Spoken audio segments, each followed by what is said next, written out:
Allahumma ya rafi'ad darajat, Allahumma ya rafi'ad darajat. Allah Kak, aya jelema pelit jasa pelit teh barang bere nyana keur kieu bae di hareupeun ieu mah jol aya nu menta-menta begitu aya nu menta-menta maksa kulantaran maksa dibere lah ku jangan minta duit dibere duit indit karak ke 10 lengkah babalik deui kula minta cai atuh cekeuna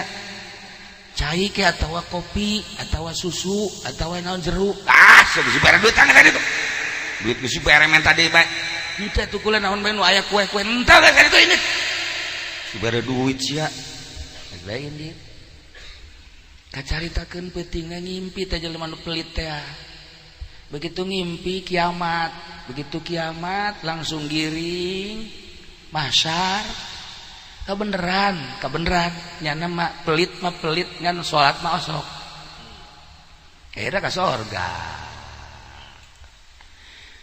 barang datang ka sorga teh eueuh nanaon di sorgana eueuh nanaon imah eueuh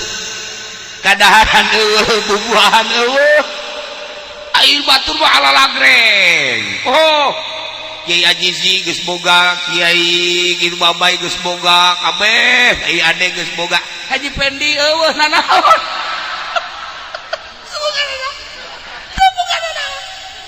ya Allah ya Rabbi nyana lulumpatan ka dieu itu hese eueuh nanaon akhirnya kan nyana bebeja ka pagawena malaikat ayeuna naon ieu surga kok teh sesuai aja nu diucapkeun ku Kangjeng gitu cenah cak Kangjeng di surga mah serba aya kok itu batur ala lagreng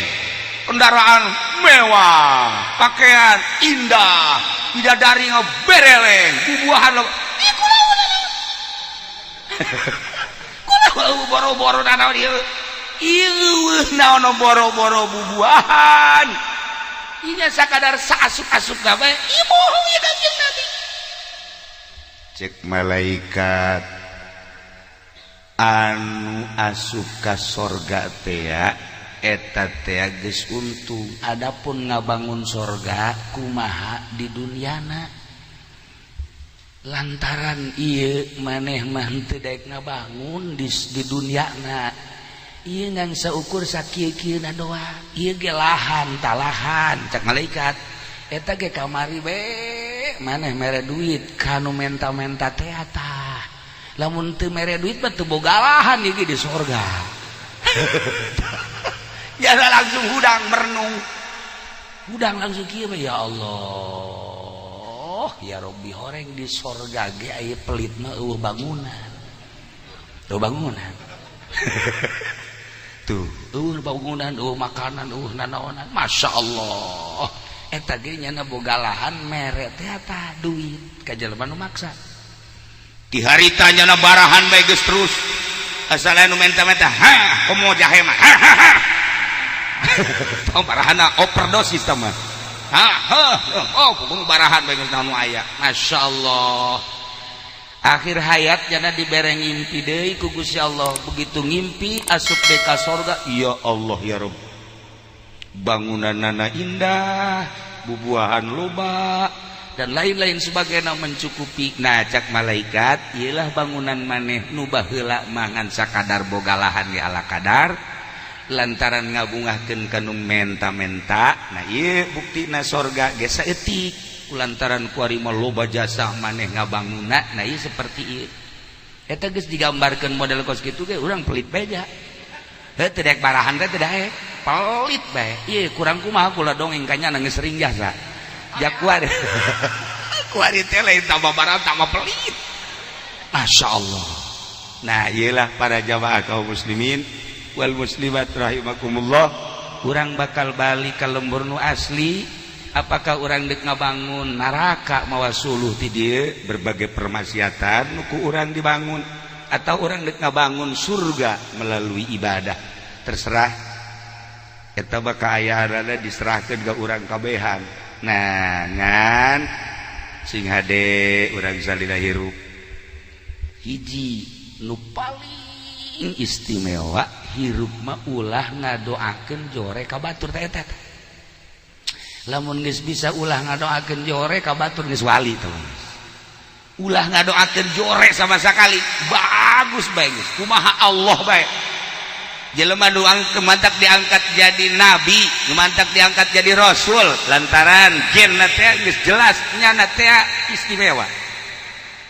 Nu mantak diangkat jadi wali lantaran nyana teu pernah ngadoakeun goreng ka batur. Mantak Allah pernah nanya ka malaikat Jibril, "Nun Gusti, mun maneh dijadikeun manusia ku kaula, maneh da kumaha ibadahna?"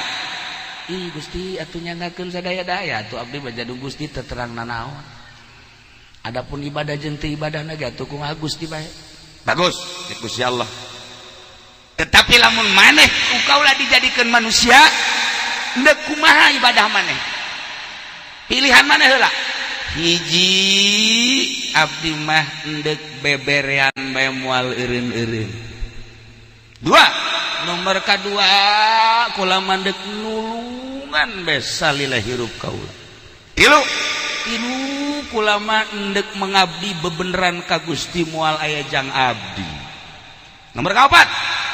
kaopat abdi mah teu hayang ka surga, teu hayang ka neraka. Tah opat perkara abdi mah. Tah Jibril nu mantak maneh dijadikeun Jibril ge ku kaula lantaran boga kahayangna seperti eta. Lamun urang tah mun urang nuturkeun seperti eta, urang ge ongkos malaikat Jibril. Minimal ganti ngaran Jibril lah. Tah eta hebat malaikat Jibril. Salila hirup kula mah endek beberean bae. Pohon ware tak boga niat dek beberean teh pan ieu mah lain hayangna dibere. Ih teu meunang manggih nu sugih. Asal manggih nu sugih bae haju bae, nyieun bae nyen proposal. Bangkawarahnya sih. Nah, ieu urang ulah ngadoakeun goreng. Baheula di Mesir aya hiji sepasang ustad jeung ustazah magahan ngaji susah suami istri susah maisyahna kahirupanana ngan boga kotok-kotokna hiji endogan isuk jual endogan jual eta bae maisyahna tanyana mah geus teu boga nanaon deui bagawena ngan magahan ngaji tetapi nyana bisa seserian jeung pamajikanana lempang indah teu pernah bae kadeuleu pasentrok teh teu pernah pan urang mah di jero mobil ge teu nanya jeung pamajikan hareudang di jero mobil AC mah AC hareudang sial teh urang curug tolol ieu teh boga naraon tapi bangunan teh adem ayem ya Allah eta indah aja serta imah tangga kos kitu teh susah tetapi kadeuleuna halimpu nu ngaraji loba ayalah pamalinya hasud cek babaligan ieu ustad bangunna teu pernah bentrok cek kene paling kuaing kotokna atuh emang pamalingan mah kos kitu intip pas isya paling bawa isuk-isuk teh ngajual endog teh kan si kiai di deuleu bebeja eueuh cek pamajikanna ka kotokna ge eueuh kotokna eueuh boro-boro ngajual endog urang kotokna eueuh jangan ku salaki aja eueuh geus seserian kabeh ge atuh meureunnan kotok-kotok nu Allah dicokot-cokot nu Allah ku Allah atuh urangna ge atuh nu Allah ieu lang ge urang paeh ku Allah heulah ka cenah geus lah urang mah poe ieu ulah dalalahar ka lah ngeunaheun teh ngadenge kitunya asana tiis teh ka hate ngeunaheun moal aya dicurug moal oh sim jeleger atuh aduh ujianana jandela peupeus hiji bae mah ya Allah ya Rabbi masyaallah geus tenang tentrem lantaran jelema mah lamun pasrah ka Allah janji Allah bakal ditaekeun bakal diangkat diisuk doang ka lohor ka asar. Masya Allah begitu asar aya deui nu mere kotok cak sakawal mah 10 cak sakawal mah 100 nya mah geus tenang-tenang bae tinggal pamalingan ku ari cek pamalingan teh aing lah ya ustad tinggal ustad pencit ku aing sia kotok dipencit bismillahirrahmanirrahim maling ge biasa mencit kotok mah bismillah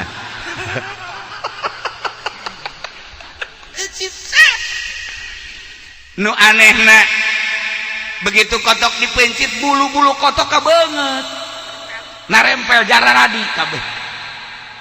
jadi beungeut da ieu pinuh ku bulu.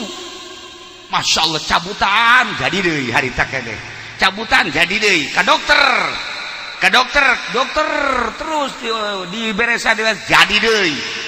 geus ka dokter terus ka kokolot kayak geus cabutan jadi deui ka dukun jadi deui ramuan geus diinum geus jarah di eta jadi bae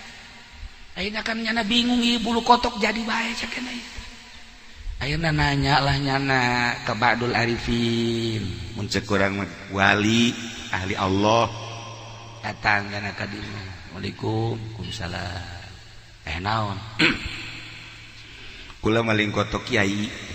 sia teh kiai dipaling maksudna jaga teh lah ulah halalin puting beta kiai ayo ieu barang dipencit di bulu kotok ka dieu kabeungeut geus ka dokter geus ka dukun geus ka nu bisa ramuan jadi deui nah ieu kumaha cenah keneh istikharah si kiai teh ka Gusti ieu mah penyakit moal cager lamun lain didoakeun jore kudu dipalingna lamun nu malingna lamun nu dipaling ngadoakeun goreng cager lamun encan ngadoakeun goreng mah ieu terus datang ka pae ke mah cager Masya Allah itu mah hiji sakitu bae geus geus atuh kitu mah ngutus jangan ngutus supaya ngomong jore kiai lain geri lain boga kotok boga jadi kotok ka mana maling nyaon teh nu malingna atuh henteu kula lamun ngabejakeun nu maling mah isteu kudu henteu ieu mah kieu kiai maksudna ieu aya geus nyaho makan kiai deuk kumaha tah deuk kumaha atuh doakeun bae doakeun supaya ku galede ulah sial kiai hese jasa cek hese jasa kiai Masya Allah terus isuk datang deh ke ibuna Bu Haji jadi lain boga kotok boga itu hari anu maling jekena kotokna nyaon teu nu malingna eta urang dia sebenarnya lah urang mamandege kajian gerak Allah lain kitu bi aya geus kajauhan mah pan nu malingna bisa dipanggil bisa dinasehatan atau kurang bisa dicarekat ulah nyana nang Allah lempang nage nang Allah maling nage eta teh meunang gerak Allah atuh kumaha Allah bae ngagedean buluna lain cager anu diutus dicarekan goblok sia kamari mah teu paranjang kieu sajeuna ya asal beuki bagus bae bulu manjangan ya Allah ya Rabbi geus datang deui ka dieu teu daekeun ngadoakeun goreng Masya Allah eta kiai kuat biasa kuat akhirna meleh deet ngana datang tadinya Waalaikumsalam Isa kula nu meuli kotok kotok san kotok kiai Masya Allah atuh masalah maling kotok bulu udah jadi kadinya ya iya jadi kula geus ka mana ieu teh cager-cager nah ieu mah eueuh deui jalan cek kiai anu di anu hiji-hijina cara supaya cager lamun kiai ngadoakeun goreng ka kula ya tuh kula ngomong ya kena ngadoakeun goreng mah teh jeger ka Allah nang Allah manjangan deui nyana sujud di dinya artina ieu mah doakeun goreng ge supaya jadi obat bae ieu mah kula mah doakeun goreng kula deuk kumaha tah kumaha nu penting kula cager ieu mah ngadoakeun goreng ge lain naon supaya kula cager bae akhirnya nyana merenung ka Gusti Allah demi kecageran akhirnya nyana ngadoakeun goreng maksudnya mah supaya cager henteu aya naon di hate jang nyageurkeun ya Allah ya Rabbi hamba Gusti nu maling kotok kula anu kula ieu teu pernah ngadoakeun goreng makin kula teu ngadoakeun goreng makin panjang buluna karunya kula ya Allah ya Rabb ieu jelema nu maling kotok nyanggakeun sadaya-daya kula tersep jasa sabarama dipali ku jelema ieu atuh baleslah Gusti sakumaha pagawean jelema anu maksiat harita ke anu cager cager spontan kiai kotokna paraeh kabeh anu tadi teh nang pamere teh lantaran ngagonengkeun goreng ngadoakeun goreng paraeh kabeh kotokna dibales tuh jadi eta teh sebenarnya namanya embu ngagondogan eta mah sakadar ngobatan nah ieu konsep hirup urang dek jadi kiai dek jadi pedagang dek jadi pemerintah TNI dek jadi polisi dek jadi daun bae hiji bae ulah sok ngadoakeun goreng ka batur insyaallah geura indah jasa jahirup teu kudu jadi kiai henteu kudu jadi kiai Kanjeng Nabi berhadapan jeung panglima perang apakah Kanjeng Nabi nitah eureun ka panglima jah henteu Kanjeng Nabi kapanggih jeung polisi askar apakah Kanjeng Nabi titah eureun jadi askar henteu Kanjeng Nabi kapanggih jeung petani sugan Kanjeng Nabi nitah eureun tani nah henteu Kanjeng Nabi kapanggih jeung pedagang sugan Kanjeng Nabi nitah eureun dagang nah henteu ban Kanjeng Nabi mah mangga kabeh nu penting takwa ka Gusti Allah sebab etalah bekal jang bahan balik ka lembur asli urang jadi polisi sing jadi polisi nu takwa sebab polisi ge bakal paeh urang jadi TNI sing jadi TNI nu takwa sebab bakal paeh urang jadi pedagang lah nu takwa sebab bakal paeh urang jadi kiai lah nu takwa sebab bakal paeh di kiai ge loba nu teu takwa kiai jadi itu di Lampung mah teh sarua KTP-na orang pondok eta sarua nah iyalah jadi urang kuari berusaha jadi jelema anu takwa ke Allah dengan posisi anu geus diatur ku Gusti Allah kula sok dongeng di zaman Tuan Syekh Abdul Qadir aya seorang tentara datang Waalaikumsalam cek tentara kula kabita jasa ka Tuan aya gitu asana ngeunaheun jasa hirup Tuan mati majlis ka masjid ka imah ti majlis ka masjid ka imah ngaji zikir maca kitab ngaji zikir ngeunaheun amat ai maneh naon kula mah ieu keur perang melawan tentara Mongol di perbatasan Tuan Syekh Abdul Qadir langsung tungkul tangga seri cek Tuan Syekh Abdul Qadir buat ting ka sorga heulaan ente daripada murid-murid kula nyana kaget kok bisa gitu masyarakat Baghdad bisa tenang lantaran anjeun ngahalangan musuh-musuh dengan anjeun berjibaku menghalangi musuh yai pedagang umat tenang dengan memberikan ketenangan bangsa anjeun leuwih ti heula ka sorgaan Tuan Syekh Abdul Qadir geus ulah eureun jadi polisina geus ulah eureun jadi tentarana nu penting tentarana lillahi taala neangan coba teh di Indonesia tentara nu lillahi taala coba neangan anu polisi anu tasawuf atuh aya anu loba henteu aya polisi nu tasawuf nama digeleng kahujanan kitu bah polisi tidur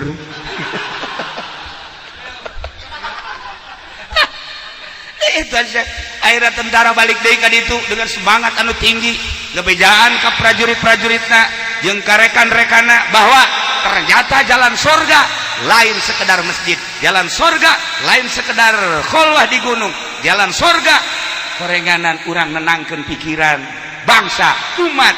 urang leuwih ti heula cek Tuan Syekh ka surgana di atuh kuari kiai bisa cicing di majelisnya nu ngabangun majelis saha pedagang di mana? Nah, ya bisa tenang orang. ieu tah nu pangheulana anu bakal boga pris di akhirat engke ieu tah nu nenangkeun kiai ngaji di majelis teu kahujanan teu kapanasan kan ditanya kiai ya naon gawe di dunia ngaji di mana ngajina majelis kahujanan teu henteu panasan teu henteu nang saha ngabangun nang bos mana bosna panggil tah nah iyalah bos bisa nenangkeun ngaji kiai teu kahujanan teu kaanginan teu kapanasan maka wari ulah waka kiai anu ka sorga bos heula ka sorga atuh bos heula ka sorga kiai mah malah mah posewat ka neraka ieu bisa nenangkeun ngaji bisa nenangkeun bangsa dumantak lamun bener jadi bupatina gede ganjaran lamun bener jadi gubernurna gede ganjaran lamun bener jadi tentarana gede ganjaran lamun bener jadi polisi gede ganjaran daripada jadi kiai ngariungan hayang berkat doang sika sia siksaeun Allah ieu mah jelema atuh gitulah para jamaah kaum muslimin wal muslimat rahimakumullah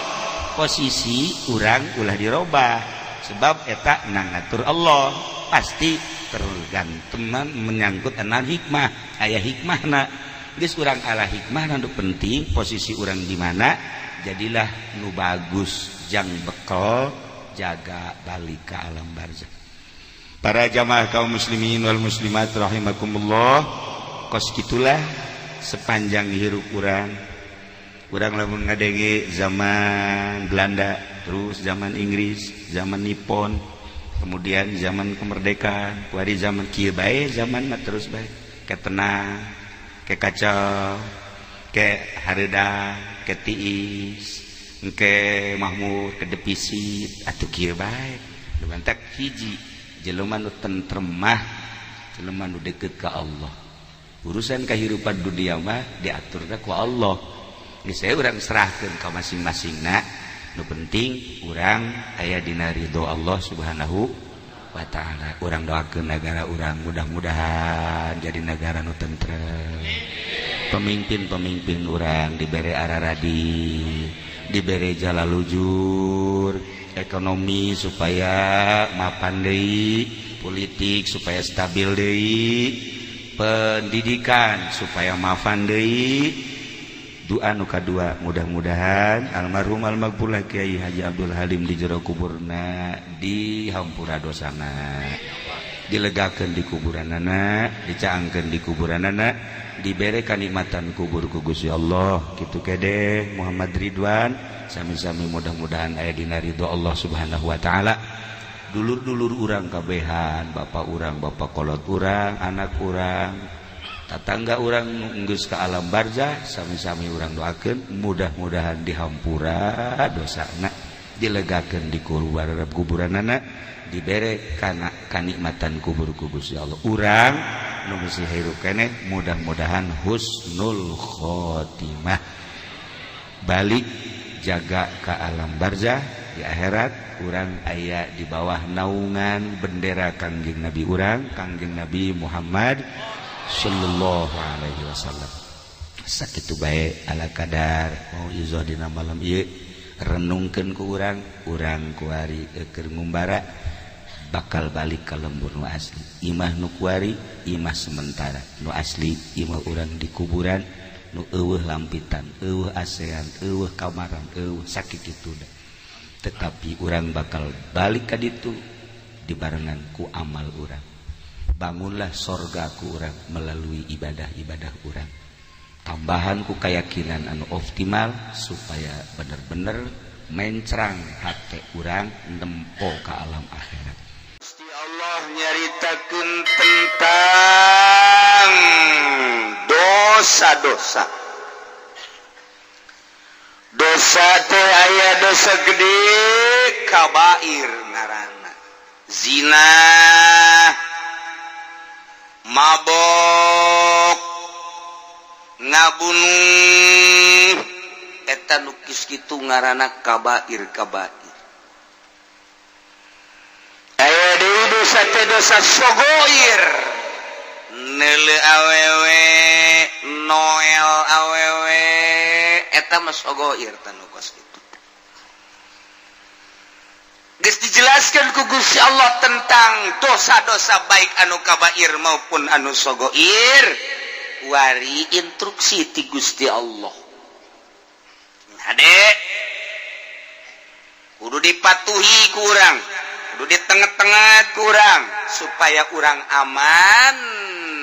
tina larangan-larangan, aman kurang tina bebendu Allah Subhanahu wa ta'ala. Cik Gusti Allah wazarullahiral ismi wa batinah.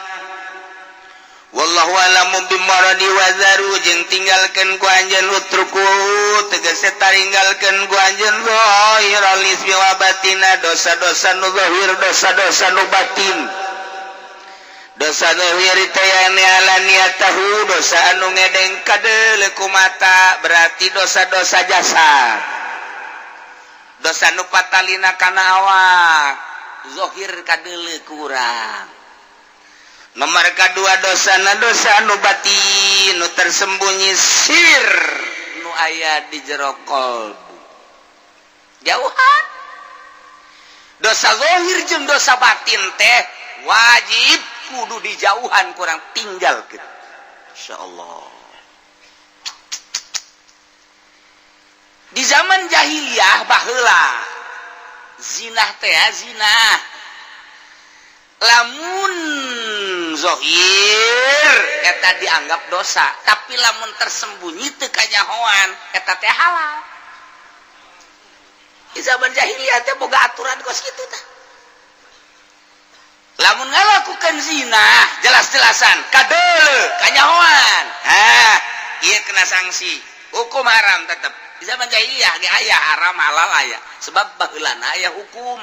yakni kitab Injil nu diturunkeun ka Kangjeng Nabi Isa alaihis salam. Setelah kabelah dia 500 tahun lenyap ditahrib punyana 500 tahun ka dieu seakan hukum sadaek-daek bae. Sanajan aya eta hukum teh teu dipaelu ku jelema teh saat eta teh turunlah Kangjeng Nabi urang, Kangjeng Nabi Muhammad sallallahu alaihi wasallam dibere wahyu Al-Qur'anul Karim. Iyalah teu beda jeung Injil, teu beda jeung Taurat, teu beda jeung Zabur. Hiji nauhidkeun ka Gusti Allah, hukum-hukumna akur bae. Zinah baheula haram ku ari ge haram, mabok baheula haram ku ari ge haram. Terus akur-akur bae. Adapun aya perbedaan-perbedaan jeung Injil jeung Taurat ku ari perlu dikoreksi. Coba Injilna tahrif apa henteu? Coba Tauratna tahrif apa henteu? Jah anu nurunkeun hukumna, nurunkeun kitabna Allah kene. Kecuali bangsa puru-puru nu sautak saeutik yang mungkin aya beda ngan mayoritas nama aku. Nih kulantaran zaman jahiliyah teh seperti eta, kabelah dieuna masih keneh eta teh hukum-hukum kos kitu teh tah dilakonan. Zina ketika kadeuleu nah ieu kena sanksi. Ketika sembunyi mah teu kanyahoan cakna halal. Zina teh di zaman jahiliyah.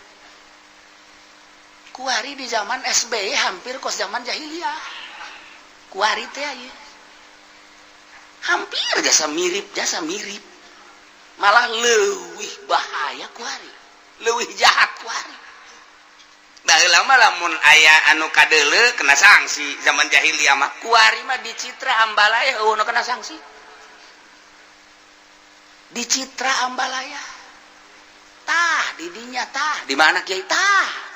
Di mana lah pokona di tah beta di tah. Di mana sih? Kawasan. Ku pake kiai nyaho eta barang liwat cangcut ambalaya. Teu kaburu kacokot beureun kunyana. Ya Allah ya Rabbi. Ai di dia dipuri mah aman. Alhamdulillah. Artina aman teh deuk kumaha ge teu kumaha. Aduh Gusti Allah lagu ge perzinahan di urang ya Allah ya Rabb.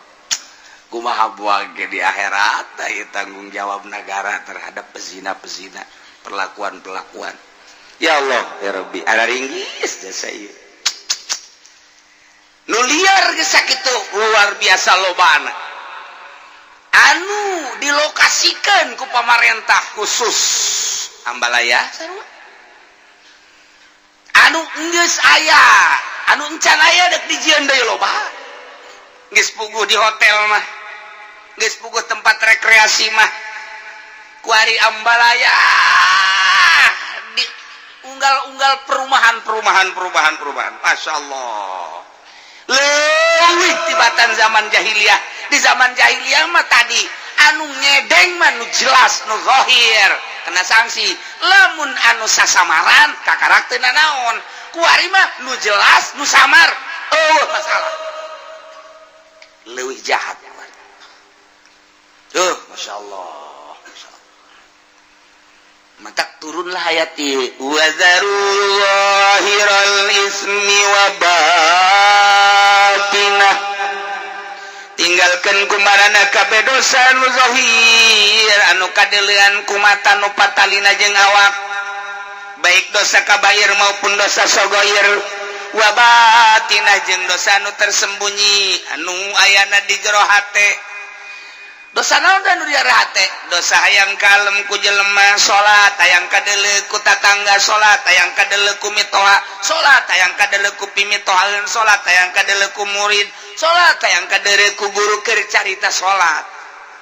keur carita puasa kitu kene ria ieu adalah batin dosa nu aya di jero hate lempengkeun Allah nu nita salatna Allah anu ngalaksanakeunana nu ngamampuhkeunana nu ngawasakeunana Allah nu rek kaganjarna ge Allah ka Allah bae sia tuh lantaran ke urang di akhirat teh kapan dipanggil ku Gusti Allah prede abdi nun coba salatna periksa malaikat periksa ku malaikat salat tarawih ta hayang naon ta salat tarawih ta coba hayang kaing apa hayang kalem hayang kalem kusaha baca hayang kalemna ku pimitohaeun mana pimitohaeunana mana panggil pimitohaeunana ka dinya tah ieu jelema tarawih liwat ka imah sia jeung deui nyana salat tarawihna hayang kalem tak kusia ku pimitohaeun cak Gusti Allah titah cokot ganjaranna kanu hayang di alam tah cokot tapi mitohaeun lah nama tuh teu bisa ngaganjar anda teu bisa ngaganjar bilukeun ka ditu ka mana itu mah seuneu ka seuneukeun dikanarakakeun batin naon deui hasud batur nu maju warungna nyana nu gering batur anu maju usahana anu bengek batur anu kabeli mobil nya nu ngap-ngapan batur anu kabeli deui mobilnya anu diopnam ieu karana hasud nu kos kitu ieu teu meunang aya nikmat di batur haju nyengkelik bae eta panyakit batin nu kos kitu ngaranna wari sombong udah kos kitu bae ku tutang kototeng ya Allah mobilna jeung nyanana dibeli ku aing kabeli kabeh eta ngaranna sombong tak kos kitu tah bisa naon si sia teh aing ngadu jeung aing sombong ngaranna bukan naon si sia aing jeung aing sombong ngaranna atau keur sorangan bae rarasaan ja aing pangsugihna aing pangkasepna aing pang sagalana ujub eta penyakit batin nu kos kararita tinggalkeun wa zarullahiral ismi wa batinah dosa-dosa anu zahir mah anu kadeuleu ku urang kuari dosa teh hartina nu julayaan jeung parentah Allah Subhanahu wa taala nu kitu ngaranna dosa tinggalkeun urang mah pan kuari nu diparentah ku Gusti Allah teu dilaksanakeun nu teu diparentah dilaksanakeun dosa malulu urang leletikanana urang di hareupeun imah isuk-isuk ieu bae mantes mandi bari ngaroko aya kopi di hareup nu merena pamajikan urang cik pamajikan anak bari diuk di sisi haji ke kamana teh seur bedeuleun tuh nu liwat loba jasa cakeun eta nu liwat loba jasa neleukeun karyawan tuh itu mah rada bagus tuh budak tuh cakeun mah meureun teu dosa eta ngomong kos kitu teh neulekeun kos kitu tah eta ya Allah ya Rabbi yang geus kolot umurna 60 tahun ya numpuk-numpuk dosa mata doang yang lumayan da dicolok ke ku malaikat eta ya Allah teu bisa sadar eta geus kolot ge teu bisa teu kieu lah aing mah geus kolot budak ulah sok cari cing di hareup kunaon emang ge lah ribet aing deuleu sia aing kahalangan ku sia tolong teh Ki Haji sok didija sok nyian dosa raka sia mata sia tah geus bae urang kudu nama tinggalkeun nu geus manggeus bo aing 50 tahun ka tukang deuleuhan bae teu katobatan meureun kumaha geus kuari mah moal deui aing hayang-hayang teuing mah neuleukeun nu di imah bae jadi sia diuk diharap buka baju nek naon aing hayang neuleuh nu di jalan mending neuleuh nu sia dalah kutang buka ih sok jangan naon lain naon lain deuleuh sia mah halal daripada aing neuleukeun batur ayeuna lah incuran deuleukeun di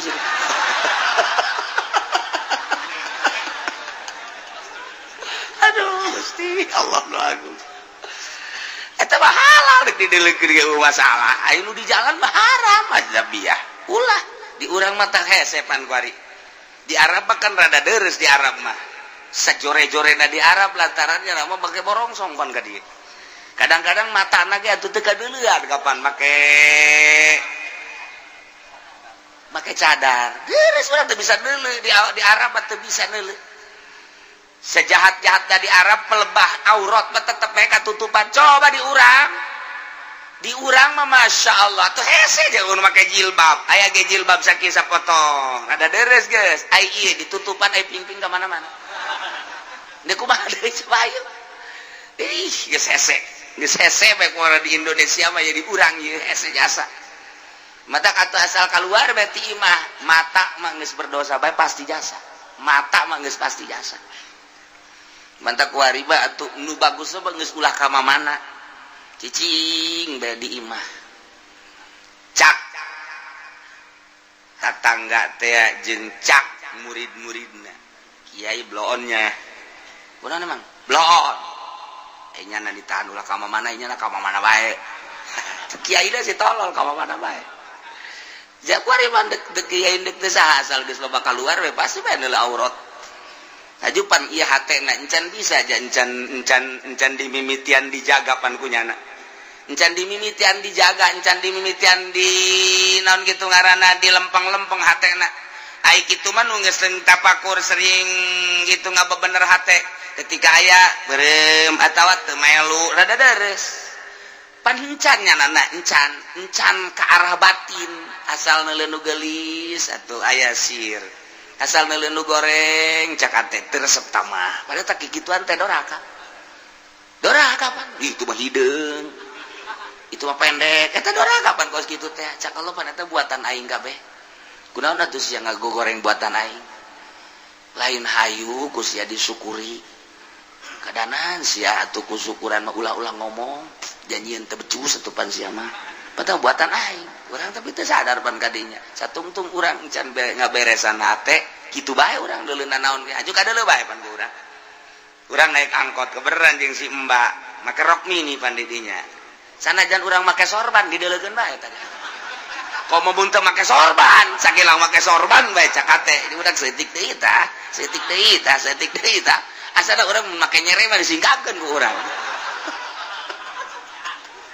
eta kumaha alaqora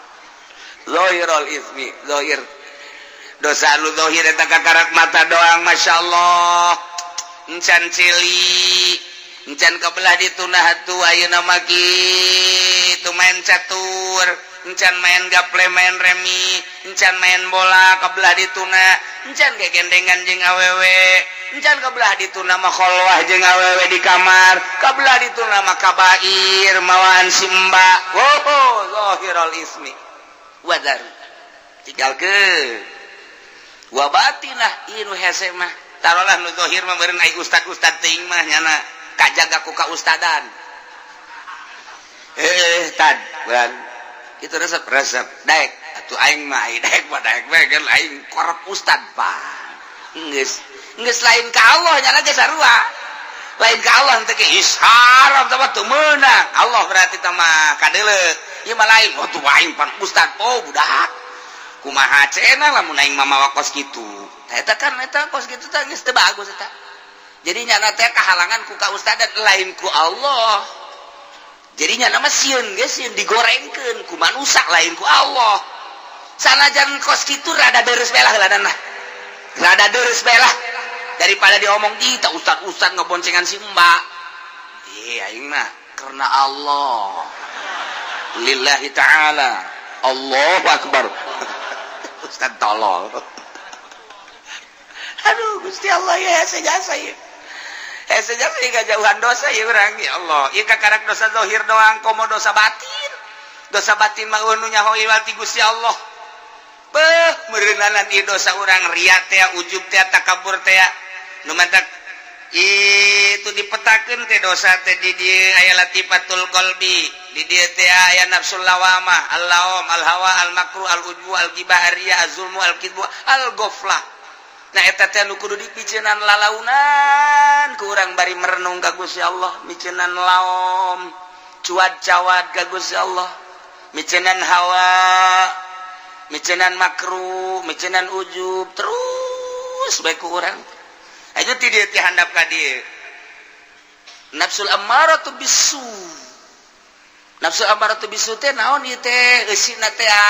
nah al bukhlu al hirsu al hasad al jahlu al kibru as-sahwat al godob eta kan kudu dipiceunan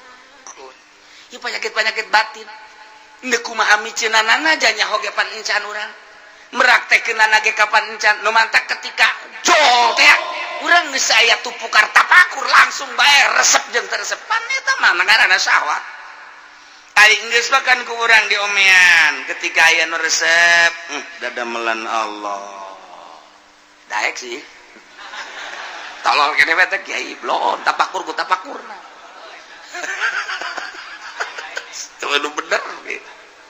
tapi rada deureut ketika manggian sakitu bae mentak atuh sanajan kuku bahagia tetep bae ka Allah boga pikiran kieu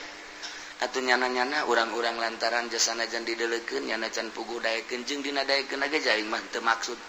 kan mantep kan mantep dideleukeun resep eta mah syahwat lah ulah atuh pan urang geus terus-terusan pikiran tafakur jadi aman ketika orang neuleuh di kota nya parutih nya bagus nya laluis tapi lamun urang ku nafsu mah bagus amat nafsu kan resep amat nafsu kan tapi lamun urang dipikir mah jieu atuh nyana-nyana urang-urang kunaon dideleukeun jasana jan dideleukeun nyana can puguh daekeun di mande jan dina daekeun ge aing mah teu maksud naon dideleuh atuh ngadoraka-doraka saha tadi kota nu boga pikiran kos gitu ayo coba ya sabaraha ribu jelema teu ceuli anu kos gitu bae ge ulah ki haji ulah lain ki haji dah bae lah ki haji na malah mah bagus amat jatah akur jeung nu di imahnya tolol tak ki haji coba ayo mantap ka resep ka kota ge ka kota deui lah bukan cuci mata lain cuci mata ngerebakeun mata tah ditinggalkeun wazaru zahirul ismi wa batina masyaallah yes saya digalkeun di urang mah ieu bab aurat bae di Indonesia ieu mah di Indonesia sejasa di Arab mah rada deres lah di Arab mah rada deres rada mentak eta urang hese jasa ketika tawaf satu sisi urang teh dititah tawaf satu sisi urang tawaf teh babarengan jeung awewe tarolah aya ukuran ka sentuh jeung awewe mah urang bisa taklif ke mazhab lain ketika orang teu bisa ngamankeun wudu urang bisa urang taklif ka mazhab Hanafi nu bagus berarti wuduna keneh lantaran eta mah sapaket ngaranna wudu teh jang toab jadi toab jeung wudu sapaket berarti kudu ti wuduna bagi anu ngarti tapi lamun nu teu ngarti wuduna wudu Syafi'i toabna toab Hanafi pembatalanana ja bodoh teh atuh teu naon ja bodoh mah da yang dituduh-tuduh emang bodoh bae bodoh ieu cenah kula mah bodoh neuk dibawa ka kuburan bae kieu cenah mah hook tolol bodoh hook teu bisa sapaket mah wudu jeung salat jeung toab sapaket nah kuduna ti wudu heula taklif ka Hanafi kemudian jeung toab namun bisa nah belajar kurang bisa eta mah gampang ketika orang antal jeung awewe gampang tama taklid dia geus kahandap teu batal tapi micenan resep mah itu budak geulis amat hese. Aduh itu orang Libanon bangun irungna mancung jasa lain babacaan innal afwa wal afiyah subhanallah walhamdulillah wala ilaha illallah wallahu akbar sholatu wassalamu ala rasulillah sallallahu alaihi wasallam Allahumma inna nas'alukal afwa wal afiyah wal mu'afatad daimah kuduna mah maca eta endan mancung amatnya irungna bagus tah masya Allah orang mananya KTP-na orang mana suratan gitu nomor HP-na sabaraha tolol tah budak keur toab kapanggih jeung urang India kapanggih jeung Pakistan kapanggih jeung Libanon kapanggih jeung urang Turki urusan toab nama babari pembatalan nama babari micenan eta tah resep nu hese. Nah iya satu sisi urang dititah nungguan ulah aya jelema awewe moal aya datang ke irah ge eta kabarengan urang jeung urang takron yang hideung beran hidung janamnya rombongan brus urang aja nya hidungnya bau teu budak tentu dawa urang ibadah toab nyarekanan batur malulu heuh sugut tangga hate pan Allah mandeleukeun innallaha yanzuru ila suwarikum wa la yanzuru ila qulubikum jeh kumaha tanu batak ke hararese jasa urang hayang khusyuk jasa toab mantak nu bagus mah tutungkul we toab teh urang peureun bari babacaan atau babacaan onam lah teman tadi tita sapira doa menta tunggus we teu kudu atau baca Quran baca sholawat ayo coba deuleu nu toab aya nu kitu jauh malah masuk nutur-nutur saya nutur nah lumayan cek nya teh keur toab lumayan encan sae aja geus beres urang di masjid yuk baik ye pantitah nelekeun Baitullah Allahumma zid hadzal baita tashrifan wa takriman doana terus bae ka doa eta keur teu ngadoa ge geus nelekeun Baitullah urang diganjar 20 derajat nelekeun bae gitu sakedeung mah nelekeun kieu aya nu liwat bancung eleh Baitullah ku irung urang ieu muter ka dieu aya deui nu ti ditu ka dieu muter deui Baitullah na teu kadeung eta urang hese masya Allah matak Fudel bin Iyad bangis teu ka masjid-masjid Jumat geus henteu eta mah bagi jelema nu keur ngabersihan batin tah ilah huwa zarul ismi wa batina tarolah nu zahir mah meureunanan pangkat ustad pangkat kiai mah rada deureus rada bisa rada encan aya bisa mah rada tapi pelebah batin mah hese jasa ria teh ujub teh anu tadi dicaritakeun teh masyaallah sakitu hesena dua eta tadina latifatul qalbi jeung latifat jeung nafsu latifatun nasi inna nafsala ammaratun bisu esina sakitu tadi nah ieu nu hararese mah kos kitu nah eta teh nu kudu dipiceunan teh urang teh hirup memeh maot supaya miceunan panyakit eta ulah ngahayalkeun hayang jadi wali ulah ngahayalkeun hayang jadi solihin ulah piceunan bae etana wali mah datang sorangan ketika Kangjeng Nabi Musa hayang kapanggih jeung Allah hese jasa hese Kangjeng Nabi Musa teh hayang kapanggih jeung Allah datang ka menta kapan Kangjeng Nabi Musa maka Gusti Allah hayang kapanggih jeung Gusti teu kapanggih-panggih hese sakalina Gusti Allah deuk manggihan Kangjeng Nabi Musa maksudna deuk dibere kapanggih jeung Gusti Allah di Gunung Tursina syarat-syarat teh loba jasa hiji puasa heula 40 poe dua kudu miceunan segala rupa nu aya di awak baju ulah leuwih ti hiji bae Musa teu meunang kapanggih jeung jelema selama 40 poe eta teh riyadoh Kangjeng Nabi Musa sagede Kangjeng Nabi Musa nu dipilih ku Gusti Allah hayang kapanggih jeung Gusti Allah syaratna loba jasa jeung hese ketika kapanggih jeung Gusti Allah teu kuateun Kangjeng Nabi kharra saiko musruk Kangjeng Nabi Musa tapi Kangjeng Nabi urang mah teu hayang kapanggih jeung Gusti Allah Gusti abdi mah kumaha Gusti bae jadi ciptakeun teh ku Gusti abdi mah nu penting mah abdi mangalaksanakeun parentah-parentah Gusti ngajauhan larangan Gusti instruksi ti Gusti titah nyampikeun ka umat ku abdi bakal disampai-sampaikeun kitu bae abdi mah Gusti teu hayang kapangijeng Gusti Allah jol dijemput ku malaikat Jibril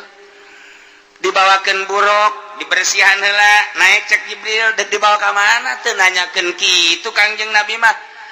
dek dibawa ka mana dek kumaha henteu dipapakeun ku malaikat Jibril jeung ku malaikat Mikail mawa ke buruk naik berangkat datang ke Masjidil Aqsa sugan nanyakeun Kangjeng Nabi dek dibawa ka mana henteu gerak Allah bae mah datang ka dia turun cek kang malaikat Jibril turun salat imaman Allahu Akbar nabi-nabi jeung rasul ngamakmum di tukang dek nanyakeun teh Kangjeng Nabi dek dibawa ka mana henteu beres naik cek Kangjeng cek malaikat Jibril hayo berangkat ka luhur naik ka langit ka hiji nanya teh Kangjeng Nabi dek dibawa ka mana henteu janu ditanya sama malaikat Jibril man hada saya ada Muhammad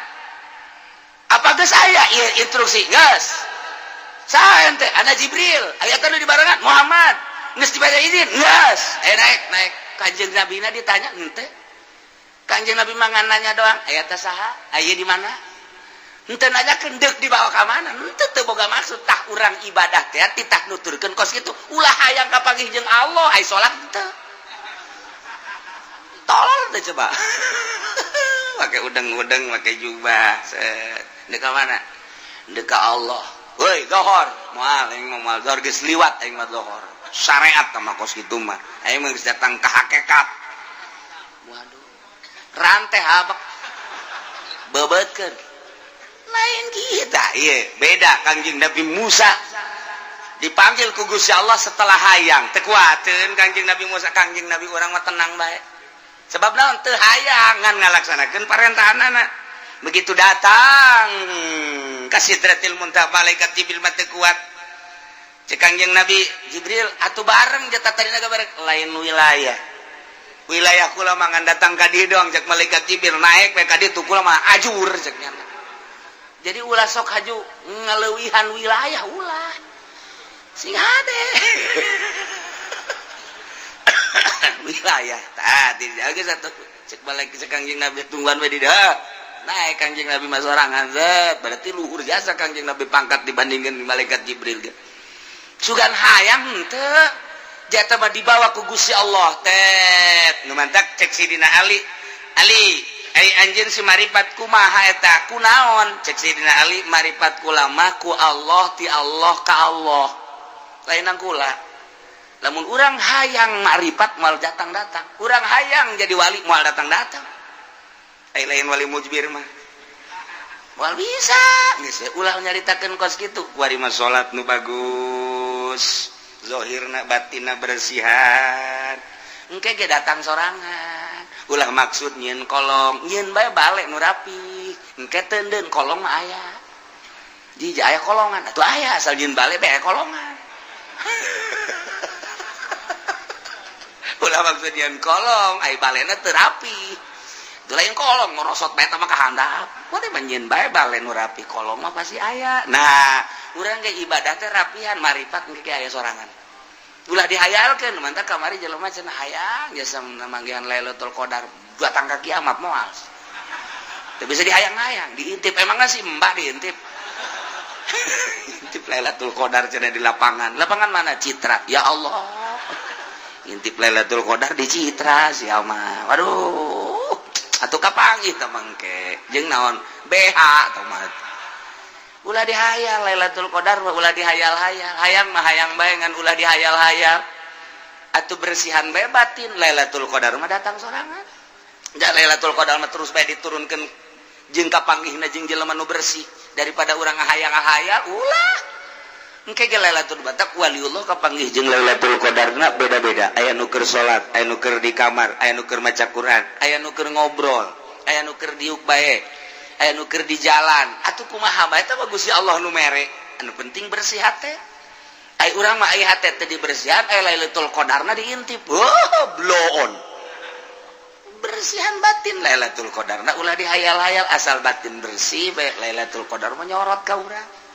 sesuai jeung kebersihan urang tuh nu mantak Kangjeng Nabi mah teu hayangan ka pangijeng Allah dibere dengan mudah kuat.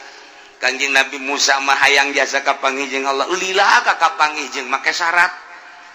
Gitulah carita jelema nu endek makrifat ka Gusti Allah teh, nu endek usul ka Gusti Allah teu kudu dihayal-hayal, laksanakeun bae mulai syariatna naik urang ka tarekatna engke ge hakikat bakal aya sorangan. Asal geus datang ka hakikat bae ge geus nikmat neuleuh naon bae Allah. Dina harti urang teh kagambar bae ta Allah teh geus teu sieun ku pejabat, teu sieun ku rakyat, geus teu kabita ku dunya. Hiji bae Allah. Geus mantep tah lamun geus kos kitu tah. Nah eta kudu eta. Ieu konsepna wazaru zahirul ismi wa batin. Piceunan geura teh. Dosa zahir jeung dosa batin. Carana kumaha tuh kiai miceunan teh tinggalkeun secara zahir istighfaran sungut urang istighfar qalbu urang tobat memantak tobatna per detik tobat bae tobatnya per detik terus-terusan tobat teh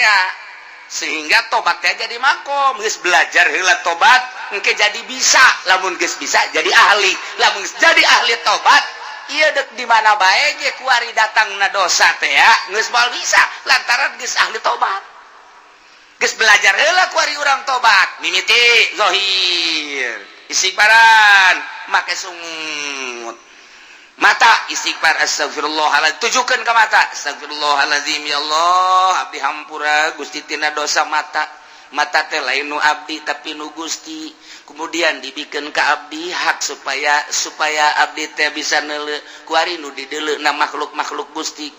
ieu mata nu abdi dipake ku abdi ieu mata nu Gusti dipakekeun ka abdi hakna sakadar neuleuh nu dideleukna ieu makhluk Gusti hampura Gusti tina dosa mata lantaran abdi neuleuh ka makhluk Gusti poho ka Gusti sebagai nu bogana geus encan urang tah tobat kos kitu encan. Atuh di mana menang Lailatul Qadarna? Moal bisa. Hiji, terusnya per detik. Hampura Gusti. Eta mah teu kudu di masjid. Teu kudu di masjid tah kos kitu mah, di jalan, di mobil. Terus bae. Urang keur naik mobil di hareup teh, neuleuh awewe di sisi jalan. Putih amat teh ping-pingna. Ya Allah. Dosa. Langsung astagfirullahalazim. Sugan bae di hareup aya nu leuwih ti kitu.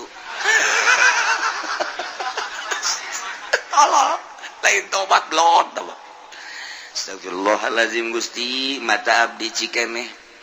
Pake neuleuh awewe aya hasrat Gusti hampura. Gusti, ieu mata teh lain nu abdi nu Gusti. Engke bakal dibalikeun ka Gusti, ku Gusti bakal ditanya eta nu aing dipake naon ku sia.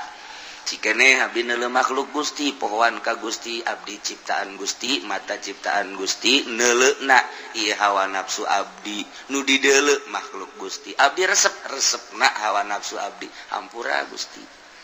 Moal kaburuna naon asana urang lamun kos kitu bae tah. Moal kaburu. Geus moal kaburu bae, ieu mah lain kitu sia tuh dihareup. Wah, galauna kenceng teh. Kunaon loba jelema tah mantep tah. Heureuh hese cuci mata heula aja. Dideleukeun urang cak Allah teh ayeuna naonan sia paneta mata nu aing engke sia bakal balik ka aing ku aing ditanya sia aduh sia lamun teu tobat tah eta entak ye wazaru zahirul ismi wa batin carana kumaha ninggalkeun tobat sanggeus teh urang ninggalkeun secara zahir tobat sakumaha tadi kuari celi.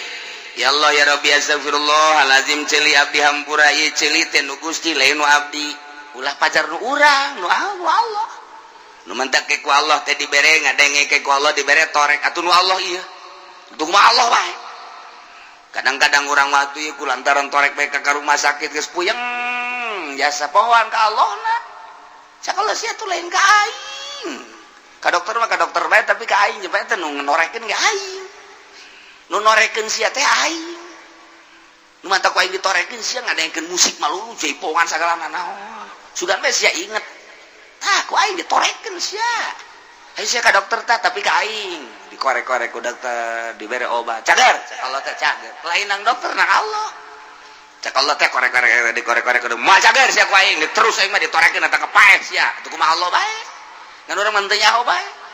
jeung urang mah loba demo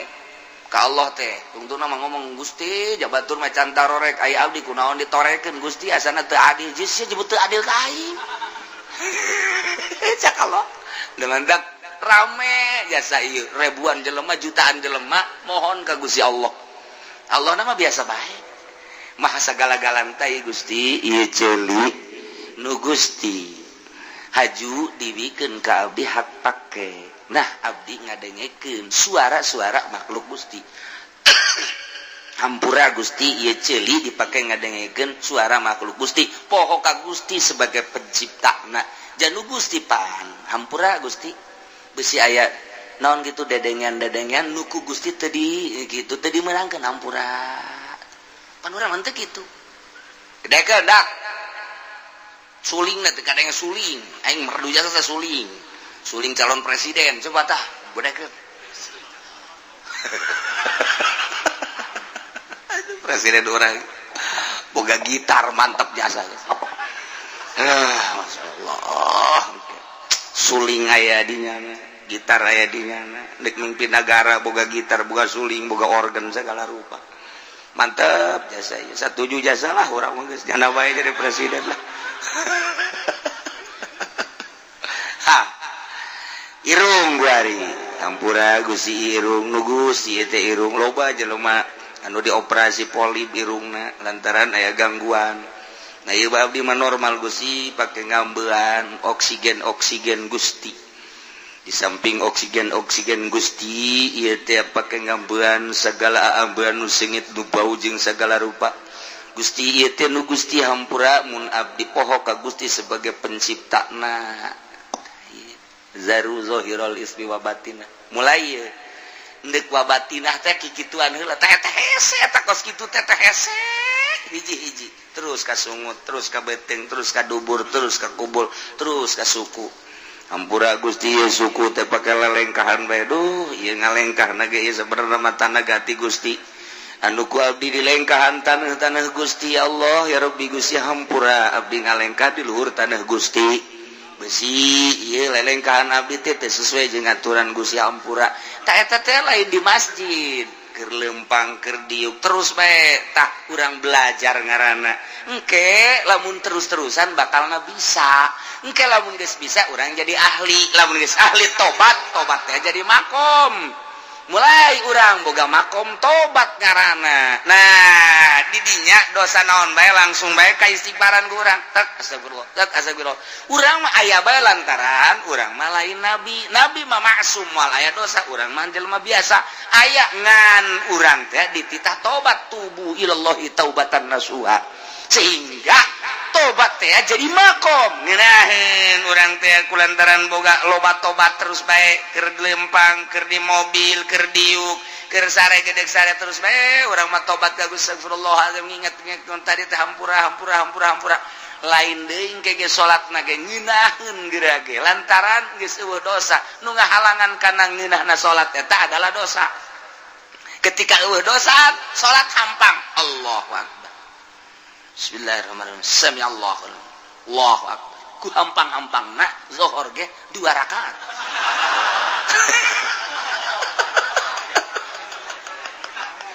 aduh ngaco sama salat bos gitu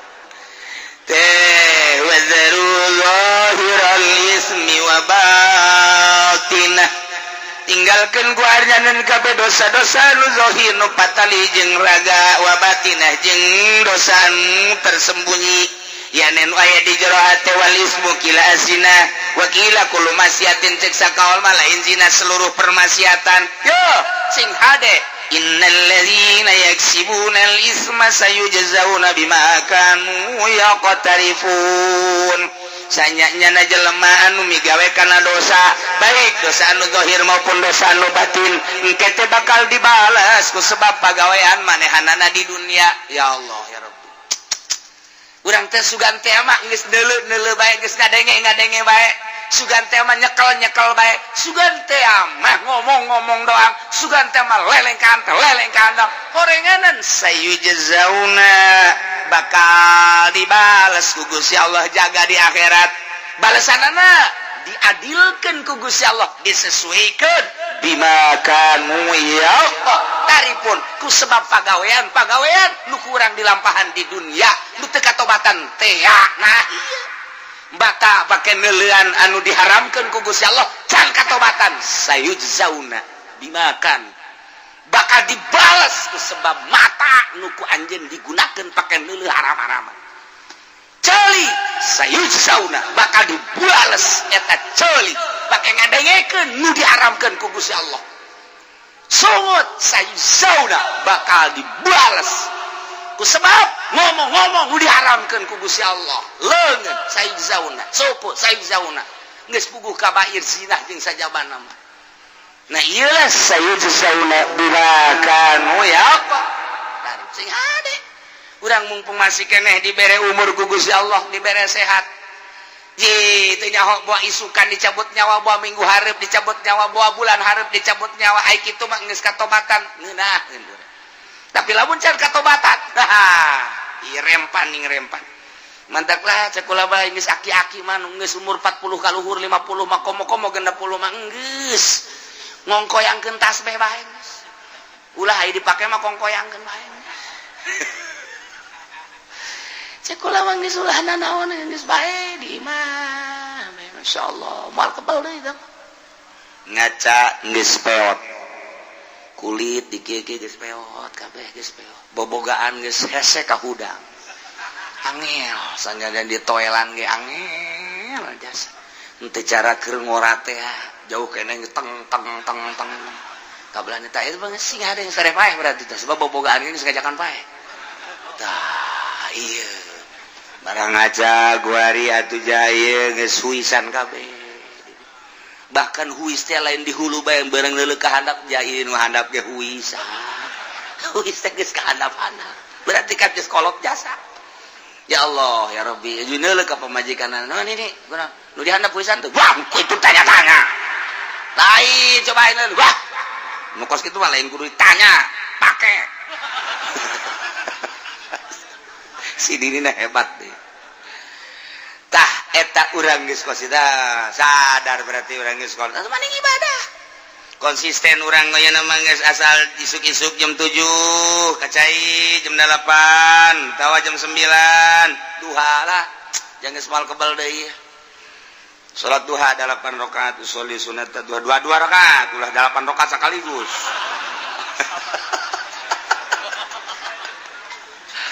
dua rakaat loh tenang panggil ke orang anak orang itu kontrakan itu tuh jang sia itu tuh toko-toko tuh jang sianya guys emang abang ke mana abang mau kembali lah tuh yang sekolah ieu tapi tetap bagi dua sia ngalaksanakeun store ka aing deres sakit tuh guys deres karena yang hirup keneh guys jadi guys plong guys, betul urusan usia sawah aing mereka ibadah bae ka Gusti Allah. Beuh eta kolot mantap jasa. Hebat jasa mah kolot. Tas, maghrib maca Quran atawa maca shalawat, datang ka Isya, ulah balik di masjid. Sakedeung ti maghrib ka Isya kuat kebalik. Blow on teh si kolot. Acara TV cara kiai eta sih. Di kolot mah geus papegatan mantang naon jeung TV papegatan. Isin ke lamun dihudangkeun ti kubur engke TV ti tadi panggul pan isin. Jadi isin urang ya Allah geus kolot-kolot nyambongkok pan panggul TV. Cak tetangga-tetangga ge eta naon? Lah sia kolot teh nyawa bae. Kunaon teh dibangun aing resep jasa baheula ieu TV ieu ka bawa bae. Wae geus dipiceunan ge nempel deui cek. Pan teu kudu ditaja sama ku malaikat karesepna berarti TV isin nih. Daripada ke di akhirat kurang di bang baluhan TV paling ti kuari pepegatan yang TV ya Allah ya Rabbi naon ngeunahna Siti baheula nonton sinetron nonton film jeung sajabana jasa kikituna keneh bae urang dilalaga kuno kos karari itu atuh mani di ka Allah keun geus aing mah kuari lah tas magrib moal keluar aing mah geus datang ka Isya maca sholawat tungkul ngacai daripada nonton TV mending ngaca Saya ngomong dengan hespe geus lah. Udang-udang jam 12. Geus isa tanya dia.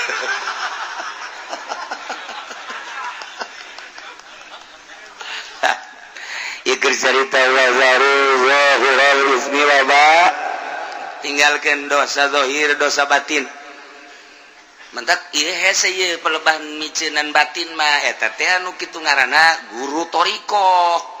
Lamun zahir mah guru syariat lah babari tah mah syariat ge geus ngalaksanakeun tah mah nitahan si hade tapi pelebah batin mah ieu mah ngaranna guru toriko. Eta mah kudu dibenturan ku zikir, kudu aya tafakur jeung kudu aya muraqabah.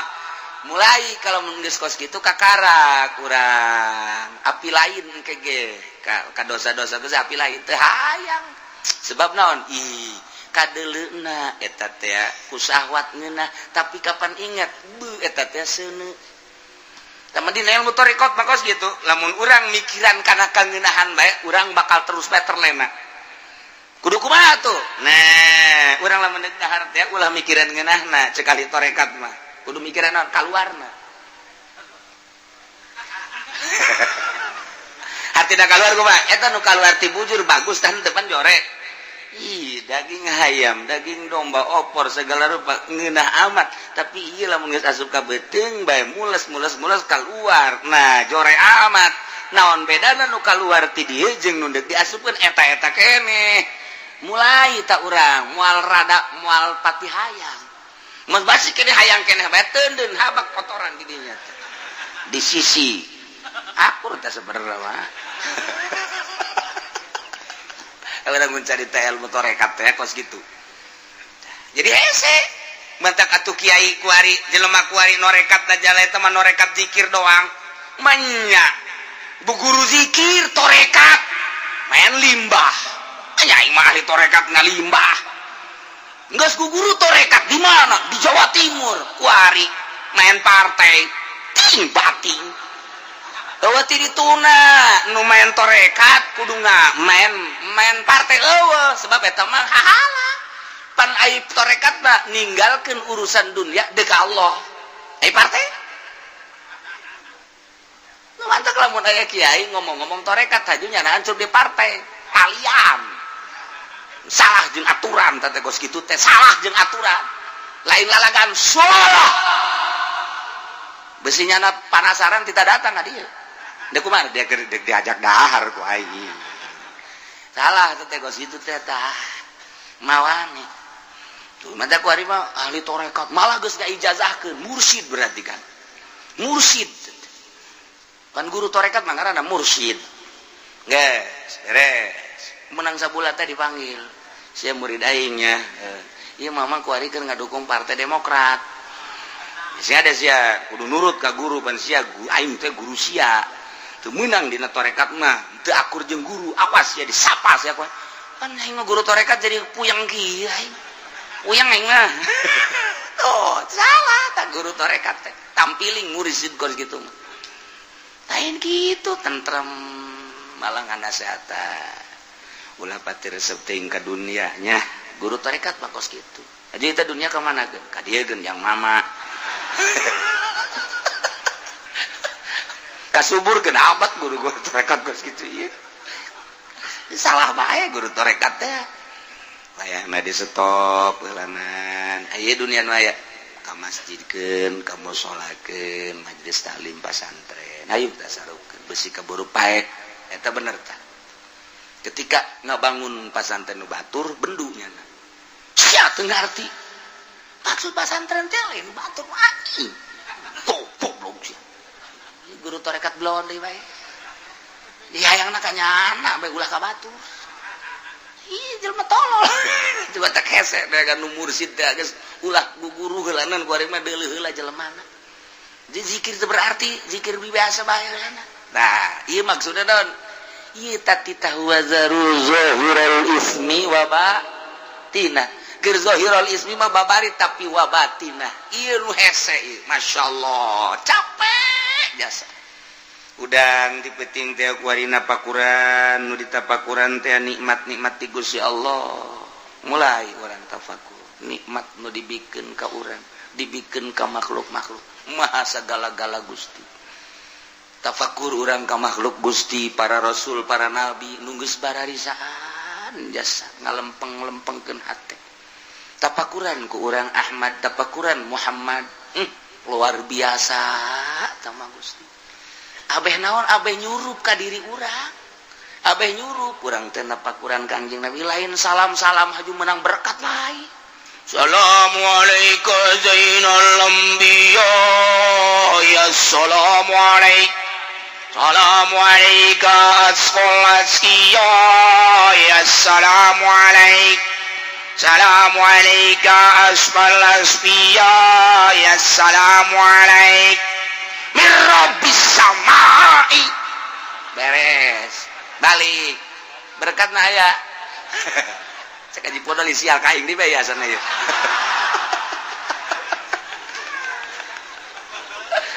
anu dibaca kurang teh tadi Assalamualaikum Zainal Anbiya asfal asfiya boh jelema anu nyaritakeun dicaritakeun kebeningan hati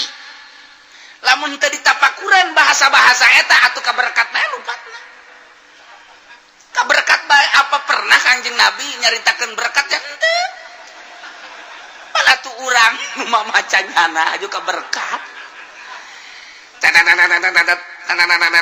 mobil teu daekeun leumpang ieu naon ieu panitia da teh horenganan amplop poho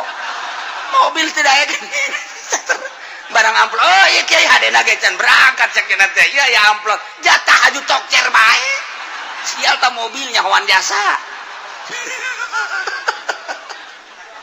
nu dibaca kurang Assalamualaikum Zainal Anbiya Assalamualaikum Asqal Asqiya Assalamualaikum Asfal Asfiya Assalamualaikum Asqal Asqiya eta pan maknana pohara jasa mun teu ditapakuran kurang dimaknaan doang moal nyurusup ka jero hate tapi ketika kurang ditapakuran muraqabah Ahmadiyah muraqabah Muhammadiyah di muraqabahan kurang impleng kurang sapeting eta kamulyaan Kangjeng jeung keagungan Kangjeng sifatan-sifatan Kangjeng jeung kebersihan Kangjeng datang ka miraj-miraj da Kangjeng sapoting dua peuting tilu peuting bakal nyulusup ka jero hate urang set leuleus hate urang hayang nurutan Kangjeng Nabi mulai tidinya tet lelengkahan urang teh nguturkeun Kangjeng Nabi set geus mah nyaritakeun berkat starter ge langsung togjer teh mah itu saya pemuraqabah ngan hese nah ilah dek micenan zahirul ismi wa batin di bulak-balik teh kurang geus sering urang lah ngaji mah ieu tapi ngabersihan praktekkeun coba supaya urang rada beda hirup urang oh renungkeun ku urang merenungkeun nu aya di urang bae heulana ulah pejauh-jauh urang bae encan guguru urang mah tarekat teh encan merenung mah teu naon napakuran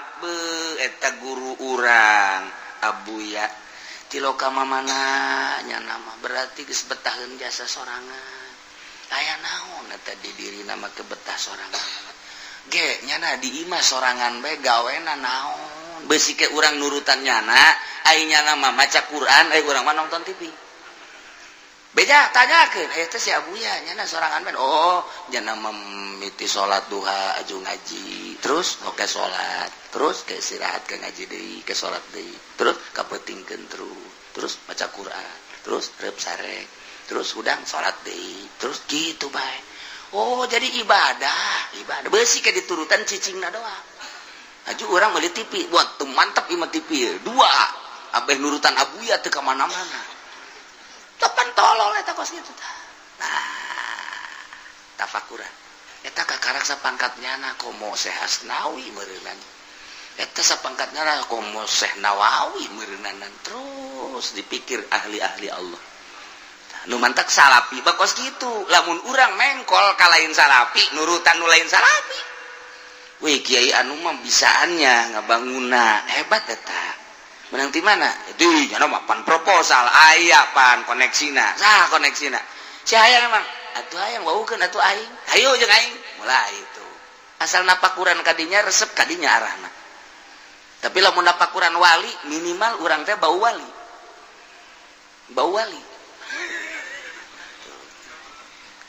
digusar digeser nah iya urang mah keur carita wa zaru zahiral ismi wa batina urang resep dunia lalaunan moal bisa sekaligus ulah resep kepemimpinan hubur riasa lalaunan heulanan lamun urang resep jadi pamimpin cilaka begitu urang nyalateun aing asana jadi imam sebab aing kolot efek henteu sial geus goblok aing udang-udang geus pasang nya kolot teu ditunjuk jadi imam tolol mulai ngomong dak engke-engke deui nyalateun nu kolot itu jadi imam ulah budak tolol sia mah teu nyahoeun meureunana hubur riasa tapi lamun eueuh hubur riasa mah ji atuh keur ditunjuk bae alhamdulillah keur henteu na bae sapirane angan ganjaran jeung sholawat ngerentet deh bae di polisial jadi kain deh bae aduh Gusti Allah nu agung teh eta teh sapira ieu menangan ridho Allah bebas-bebasan bae Masya Allah malah mah aya embung di jero hate teh lantaran teu aya resep nu mantak lamun teu aya resep malah diangkat man tawadhu rafa'ullah lamun jelema tawadu diangkat ku Gusti Allah gara-gara urang henteu tawadu dibebaskeun ku Gusti Allah eta tah micenan hubna tah micenan hubur riasa ketika urang hubur dunia laleupasan bae ngariung maksudna dunia ceramah maksudna dunia silaturahmi maksudna dunia bergaul maksudna dunia leupas teu ngawujud tapi ketika dikallahkeun aing mah dekallah bae silaturahmi karena Allah ceramah karena Allah ngariung karena Allah kukumpulan karena Allah dunia nyaremparkeun kos kitu dunia mah asal kurang diembung-embung dunia teh nyamperkeun kurang dihayang-hayang dunia mah leupas tah cenah ku aing deuk diembung-embung dunia coba hayang nyaho kumpul henteu barang ku nyana diembung-embung teh teu kumpul-kumpul babeja aing jak geus embung ka dunia pan teu kumpul-kumpul atuh diembungan atuh haju kudu diana henteu atuh pas pan sia embung ada dunia aju dunia da eueuh atuh pas eta tadi lagi embung aing maksudna lain kitu embung sote supaya kumpul atuh bohong berarti tah ieu mah embungna teh bohong atuh Allah ge maha uningan goblok sia cek Allah teh embung ge hayang sebenarnya mah jadi teh ilas embungna nu beneran dunia bakal datang jadi na datang lagi nya mah geus terseupeun ieu nya teh cobaan ti Gusti Allah sia bener henteu embungna dicoba ku Gusti Allah lamun jelema nu embungna lalagaan dunia teh dieuweukeun ketika diayakeun serinyana atuh bohong berarti jadi mah dunia una embung datang dunia dicoba ku Gusti Allah Masya Allah mantap sia deh tah ieu nu hese ge tah micenan hubur dunia micenan hubur riasa micenan hubul mahmadah micenan hubul hub ieu keur carita zahirul ismi wa batina zaru zahirul ismi wa batina Masya Allah hese jasa tinggalkan gara dosa nu zahir gampang tapi dosa nu batin ieu nu paling hese mati mimiti ria ujub takabur hubul jahubur riasa hubul hubul eta panyakit ngaranna dibawa kurang ke jero kuburan ditanya ku Allah kunaon teh dibersihan nah ieulah urang ngaji teh mulai hese horeng ngaji mantep cek Imam Ghazali maca mah babari ngahartikeun babari praktek negara sia hese kajen kukumaha ge ja bener nah innal ladzina sayana jelema yaksibuna lisma anu ngausaha anu ngalaksanakeun dosa awas sayujzauna engke bakal dibales di akhirat di akhirat dibales dah disesuaikan bima kanu yaqta tarifun wala taqulu wallahu a'lam